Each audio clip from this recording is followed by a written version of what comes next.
నమస్కారం. హెచ్ఎన్9 టీవీ ప్రేక్షకులకు స్వాగతం. ధనుర్మాసం సందర్భంగా గోదాదేవి తిరుప్పావై కార్యక్రమాన్ని నెల్లూరు శ్రీ రంగనాయకుల స్వామి దేవస్థానంలో 30 రోజుల పాటు నిర్వహిస్తారు. ఈ కార్యక్రమంలో భాగంగా ఈ రోజు 15వ రోజు గోదావరి తిరుప్పావై వ్రత కార్యక్రమం గురించి తెలుసుకుందాం రండి. నిత్యశ్రీ నిత్యమంగళ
డిసెంబర్ నెల 17వ తారీఖు నుంచి జనవరి 14 వరకు ఉన్నటువంటి ఆ నెలను ధనుర్మాసం అంటారు.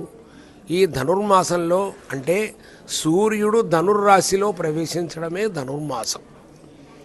ఆ రోజు నుంచి ఆండాళ్ తల్లి గోదాదేవి అని సంస్కృతంలో చెప్తారు. తమిళంలో ఆండాళ్ అని ఆమెకు అంటారు. తమిళంలో మరొక పేరు కూడా ఉంది, చూడికొడుత నాచ్చియార్ అని కూడా ఆమెను పిలుస్తారు. అంటే కృష్ణదేవరాయలు రచించినటువంటి ఒక గొప్ప గ్రంథం ఆముక్తమాల్యద. ఆమె స్వామివారు ఆమె ధరించినటువంటి మాలికలనే స్వామివారు ప్రీతిగా తీసుకుంటారు. కాబట్టి ఆ ముక్తమాల్యద, ఆ విడువబడినటువంటి ఆమె మాలికలే నాకు ప్రియము అని చెప్పేటువంటి ఒక సంప్రదాయం. ప్రతి నెల పుబ్బా నక్షత్రం రోజు ఆ గోదాదేవి యొక్క తిరునక్షత్రం. ఆ రోజు గోదాదేవికి తిరుమంజనం చేసి సాయంత్రం ఉత్సవం చేసి రంగనాథస్వామి సన్నిధిలోకి వేయించేసి ఈమె మాలికలను స్వామికి సమర్పిస్తారు. ప్రతి నెల జరుగుతుంది అది. చివరగా వర్షంలో జరిగేటువంటి ఆమె యొక్క జన్మదిన అదే అవతార ఉత్సవాలలో కూడా అదే మాదిరి విశేషం చేస్తారు. అటువంటి గోదాదేవి మనకు అనుగ్రహించినటువంటి ఒక గొప్ప గ్రంథమే తిరుప్పావై. తిరు అంటే పవిత్రమైన, పావై అంటే వ్రతము. ఒక పవిత్రమైన వ్రతం ఇది. గ్రంథం పేరు కూడా తిరుప్పావయ్యే. ఈ గ్రంథం యొక్క సారం ఏంటంటే గోపికలందరూ చేరడం, ఈ వ్రతాన్ని చేసుకోవడం, తద్వారా తమ కోరికలన్నీ కూడా ఈప్సితములన్నిటినీ కూడా పొందడం. ఆమెయే మనకు మార్గదర్శకంగా పెట్టుకొని అస్మదాదులందరం కూడా వారి వారి గృహాలలో ఈ గోదాదేవి ఆచరించినటువంటి ధనుర్మాస వ్రతాన్ని ముఖ్యంగా ఆచరించండి. తద్వారా మీ ఇళ్లకంతా కూడా మంగళకరంగాను ఐశ్వర్యప్రదంగాను అందరికీ ఉండబోతుంది. అందులో భాగంగా మన సన్నిధిలో కూడా రంగనాథుడి సన్నిధిలోనూ ఈ నెల రోజులు ఈ గోదా వ్రతాన్ని ఆచరిస్తున్నాం. దివ్య ప్రబంధ పాశురాలను వింటున్నాం. చివరి రోజున ఈ వ్రత ఫలితంగా సారి చెప్పినట్టుగా గోదాదేవికి రంగనాథుడికి వివాహం జరగబోతుంది. ఇది లోక కళ్యాణార్థం జరిగేటువంటి ఒక గొప్ప కార్యక్రమం. రాబోయేటువంటి రేపటి నుంచి నూతన సంవత్సరంలో అందరికీ కూడా మీ కోరికలన్నీ కూడా నెరవేరి కుటుంబ సభ్యులతో మీరు సుఖ సంతోషాలతో ఉండాలి అని రంగనాథస్వామిని, గోదాదేవిని, శ్రీభూదేవులను ప్రార్థిస్తూ ముగిస్తూ ఉన్నాను. స్వస్తి ప్రజాభ్యః పరిపాలయంతాం న్యాయేన మార్గేణ మహీం మహీషాః గోబ్రాహ్మణేభ్యః శుభమస్తు నిత్యం. లోకాః సమస్తాః సుఖినో భవంతు. నీళాతుంగస్తనగిరితటీ సుప్తముద్బోధ్య కృష్ణం పారార్థ్యం స్వం శ్రుతిశతశిరసిద్ధమధ్యాపయంతి స్వోచ్ఛిష్టాయాం సృజినిగళితం యా బలాత్కృత్య భుంక్తే గోదా తస్యై నమైదమిదం భూయ ఏవాస్తు భూయః. ఇప్పుడు మనం చాంద్రమానంలో మార్గశీర్ష మాసం అనపడుతూ సౌరమానంలో ధనుర్మాసం అనేటువంటి మాసం జరుగుతూ ఉంది. సాక్షాత్తు కృష్ణ పరమాత్మే మాసానాం మార్గశీరుషోహం అని చెప్పినటువంటి విధంగా అతి వైదికమైనటువంటి మాసంగా ఉండేటువంటిది ఈ ధనుర్మాసం. దేవతలందరికీ కూడా బ్రహ్మముహూర్త కాలంగా ఉండేటువంటిది ఈ ధనుర్మాసం. అంటే మన మానంలో మనకి ఒక రోజు, అలా మనకి ఒక సంవత్సరం దేవతలకి ఒక రోజుగా చెప్పబడుతోంది. అలా ఆ రోజులో దేవతలందరికీ కూడా బ్రహ్మముహూర్త కాలంగా చెప్పబడేటువంటిది ఈ ధనుర్మాసం. ఈ ధనుర్మాసంలో శ్రీవిల్లిపుత్తూరులో అవతరించినటువంటి సాక్షాత్ భూదేవి అంశమైనటువంటి ఆండాళ్ కోదై అనేటువంటి షూడికొడుత నాచియార్ తిరుప్పావై అనేటువంటి దివ్యమైన ప్రబంధాన్ని అనుగ్రహించారు. ఈ ప్రబంధాన్ని ఎందుకొరకు అనుగ్రహించారు అంటే, వారు చిన్నప్పటి నుండి కూడా కృష్ణానుభవం చేస్తూ కృష్ణుడి లీలలను వింటూ వివాహమాడితే కృష్ణ పరమాత్మనే వివాహమాడాలి అనేటువంటి ఉద్దేశంతో వారు ఉన్నారు. అలా ఉన్నప్పుడు వారి కాలం వేరు, కృష్ణావతార కాలం వేరు. అప్పుడు కృష్ణ పరమాత్మను ఎలా వివాహమాడడం అని చింతించి, కృష్ణ పరమాత్మ లేకపోయినను బృందావనంలో ఆ కృష్ణ పరమాత్మ తిరిగినటువంటి చోటంతా ఉంది కదా, అక్కడికి వెళ్ళి దానితో అయినా ధరించి వసిద్దాము అని అనుకున్నారు. కానీ దానికి కూడా వారు అశక్తులు కావడం వలన చింతిస్తూ ఉన్నప్పుడు కొందరు పెద్దవాళ్ళు ఒకప్పటి కాలంలో బృందావనంలో కృష్ణ విశ్లేషంతో ఉన్నటువంటి గోపికలంతా కూడా ఒక వ్రతాన్ని ఆచరించారు. ఆ వ్రతాన్ని నువ్వు కూడా ఆచరిస్తే నీకు కూడా కృష్ణ సంశ్లేషం పోయి కృష్ణుడి దగ్గర చేరగలవు అని చెప్పినందువలన దానిచేత ఈ వ్రతాన్ని ఆచరించడం కుదరదు కనుక ఆ గోపికలు చేసినటువంటి వ్రతాన్ని షూడికొడుత నాచియార్ అనపడేటువంటి ఆండాళ్ గోదాదేవి ఈ తిరుప్పావై అనేటువంటి 30 పాశురాల ద్వారా అనుకరించారు. ఈ పాశురాలని మనం ఈ 30 రోజులు చదవడం వలన లేదా ఈ శ్రీవైష్ణవ సన్నిధుల్లో వెళ్ళి దీనిని శ్రవణం చేయడం వలన, ఈ తీర్థప్రసాదాలను తీసుకోవడం వలన ఏమొస్తుంది అంటే, శ్రీ పరాశర భట్టర్ అనేటువంటి ఒక మహాచార్యులు దీనికి తిరుప్పావై వ్యాఖ్యానంలో విశేషంగా ఒక వాక్యాన్ని సాధించారు. ఏమిటి అంటే, రోజూ కూడా ఈ తిరుప్పావై అనేటువంటి గ్రంథాన్ని అనుసంధించాలి. అనుసంధించడం కుదరకపోతే ఆఖరి 2 పాశురాలనైనా అనుసంధించాలి. ఇవేవీ కూడా తెలియకపోతే కనీసం ఆండాళనేటువంటి ఒకరు శ్రీవిల్లిపుత్తూరులో అవతరించి తిరుప్పావై అనేటువంటి ఈ గ్రంథాన్ని అనుగ్రహించారు అన్న విషయాన్ని తెలుసుకుని ఈ తిరుప్పావై కాలక్షేప సమయాన్నైనా జ్ఞాపకం చేసుకోవాలి అని చెప్పారు. దీనివల్ల మనకేం కలుగుతుంది అంటే, పాత రోజుల్లో ఈనినటువంటి ఆవుకి దూడ చనిపోతే ఆ దూడ యొక్క చర్మంలో గడ్డిని కుక్కి ఒక దూడ బొమ్మని పెడతారు. దేనికంటే ఆ ఆవు ఆ పాలనంతా కూడా వదిలేయడానికి, లేదంటే ఆవుకు అనారోగ్యం చేస్తుంది.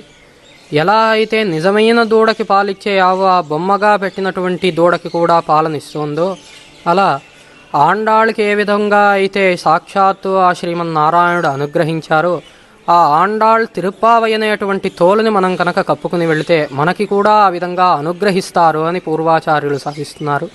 కనుక భక్తులందరూ కూడా మీ దగ్గర ఉండేటువంటి శ్రీవైష్ణవ సన్నిధులలో ఈ ధనుర్మాసం సమయానికి వెళ్ళి తిరుప్పావైని శ్రవణం చేసి ఆ పరమాత్మ యొక్క తీర్థప్రసాదాలను స్వీకరించి శ్రీ ఆండాళ్ దేవి మరియు రంగనాథస్వామి అనుగ్రహానికి పాత్రులు కావలసినదిగా కోరుతున్నాం. మంగళం రంగనాథాయ మహనీయ గుణాత్మనే సింహపురి నివాసాయ నిత్యశ్రీర్ నిత్యమంగళం.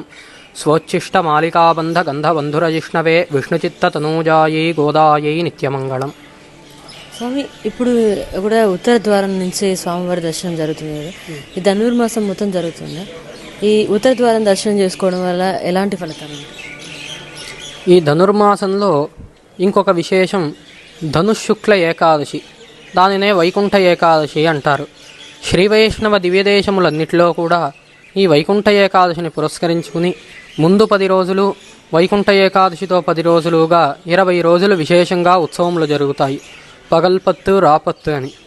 ఈ రాపత్తు ఉత్సవం వైకుంఠ ఏకాదశి మొదలుకొని ఈ 10 రోజులు కూడా స్వామి నమ్మాళ్వార్లకి ఈ వైకుంఠ ద్వారంలోంచి దర్శనమిస్తారు. అలా ఈ వైకుంఠ ద్వారంలో స్వామిని దర్శించుకున్న వారికి సాక్షాత్తు శ్రీవైకుంఠంలో స్వామిని దర్శించుకున్నటువంటి దివ్యమైన ఫలితం కలుగుతుంది అని శాస్త్రం చెబుతోంది. కనుక భక్తులందరూ కూడా ఈ వైకుంఠ ద్వారంలో కూడా స్వామిని వచ్చి దర్శించుకోవలెనని కూడా ప్రార్థించుకుంటాము. నీలాతుంగస్తనగిరితటే సుప్తముద్బోధ్య కృష్ణం పారాహర్ధ్యం స్వం శృతిశరశిరసిద్ధమధ్యాపయంతి సోచ్ఛిష్టాయాం సృజనిగళితం యాబలాత్కృత్య భుంక్తే గోదాదస్యై నమైదమిదం భూయ ఏవాస్తు భూయః. భక్తాగ్రసులారా, భగవద్బంధువులారా, ధనుర్మాస తిరుప్పావై కార్యక్రమంలో భాగంగా ఈ రోజున 14వ పాశురాన్ని అనుసంధానం చేస్తూ ఉన్నాం. గోపికలందరూ కూడా తాము ఆచరించినటువంటి వ్రతమే తిరుప్పావై అనేటువంటి వ్రతం. తిరు అంటే పవిత్రమైన, పావై అంటే వ్రతం. దీన్ని తిరుప్పావై వ్రతమని, ధనుర్మాస వ్రతమని, శ్రీవ్రతమని అనేక పేర్లతో పిలుస్తూ ఉంటారు. అయితే ఈ వ్రతానికి ఏం చేయాలి అంటే, ఈ వ్రతానికి ఏమక్కర్లేదండి.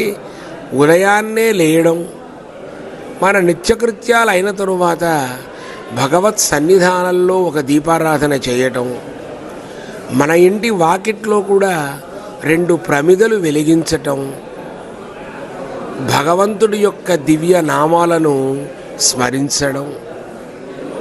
అది తిరుప్పావై కానివ్వండి, మరొక విష్ణు సహస్రనామం కానివ్వండి.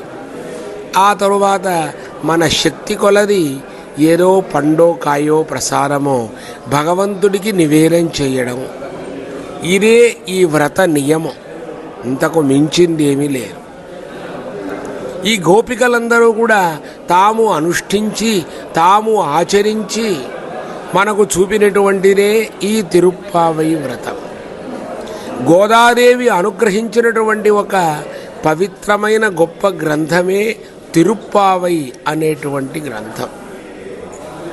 ఇందులో మొదటి 5 పాశురములు అంటారు. అంటే పద్యాలను పాశురములు అనే భాషలో పిలుస్తారు. ఇదంతా ద్రవిడ భాషలో ఉంటుంది. 1వ పాశురంలో మంచి నెల వచ్చింది, మంచి పక్షం వచ్చింది, మనమందరం కూడా ఈ వ్రతాన్ని ఎవరైతే చెయ్యాలి అనుకుంటారో వారందరూ రండి అని అందరినీ ఆహ్వానిస్తారు మొదటి పాశురంలో. అంతేకాకుండా ఈ వ్రత ఫలితాన్ని ఒకే పంక్తిలో చెప్పారు. నారాయణనే నమక్కే పరై తరువాన్.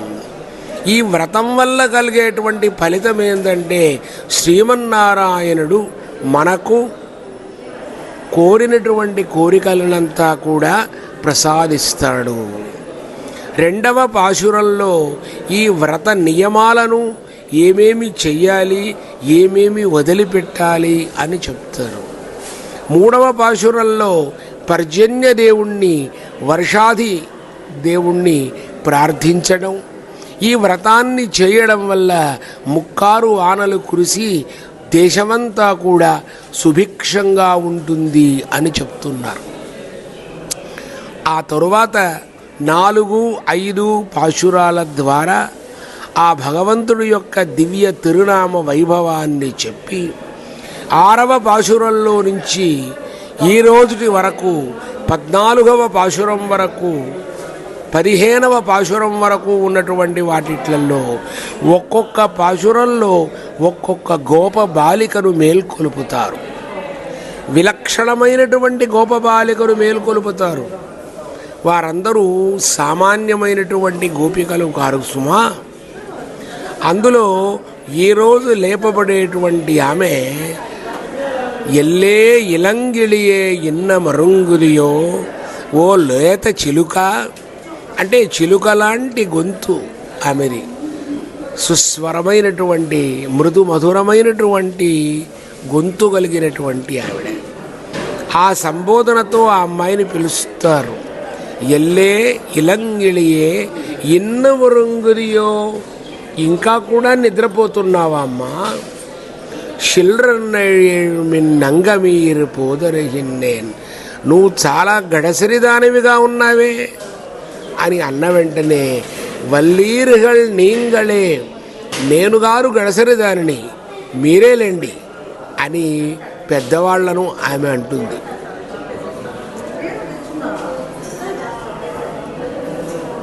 అలా అయిన తరువాత మరి ఇంకా నిద్రపోతున్నావే, మేల్కో అని అందరూ కలిపి ఆమెను లేపడం. అయితే లేచి నేనేమి చెయ్యాలి అని చెప్పడం.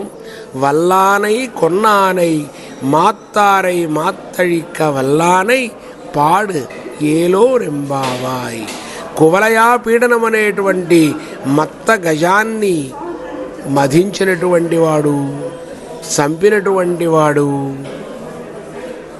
దేవాది దేవుడైనటువంటి ఆ భగవంతుడి యొక్క నామాన్ని స్మరించేదానికి లేచి రావలసింది అని గోపికలందరూ కలిసి ఆ అమ్మాయిని పిలుస్తూ ఉన్నారు. అప్పుడు ఆ అమ్మాయి అంటుందన్నమాట, అందరూ వచ్చారా, నిద్రలో ఉంది కదా అందుకని అందరూ వచ్చారా, ఇంకొంచెం పడుకుందాం అని అనుకుంది. వచ్చారు. వందార్ పోందార్ పోందెన్నికొల్, నువ్వురా కావాలంటే అందరినీ లెక్కెట్టుకో, అందరూ వచ్చేశారు. ఈ వ్రతంలో ఇష్టమైనటువంటి వాళ్ళందరూ కూడా వచ్చారు అని పిలవడం. ఈ ప్రకారంగా పిలుస్తూ రేపటి దినం పాశురంలో నాయహనాయ నిన్న నందగోపనుడై కోయిల్ కాప్పానే, గోపికలందరూ కూడా నందగోపుడి యొక్క ఇంటి వద్దకు చేరుకుంటారు. రేపు తెల్లవారి చాలా విశేషమైనటువంటి ఒక పాశురం.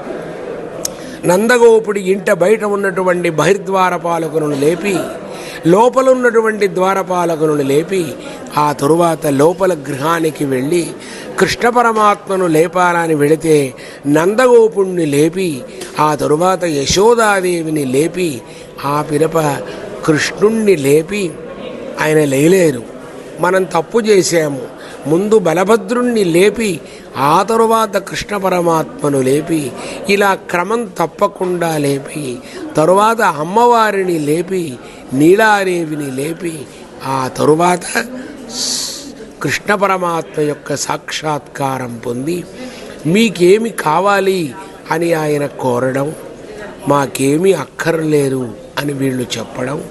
అట్లా కాదు, ఇంత కష్టపడి ఈ మనసులో కూడా మీరు నిలబడి వ్రతాన్ని చేస్తున్నారు, మీ కోరికలేందో చెప్పండి అని అడగటం.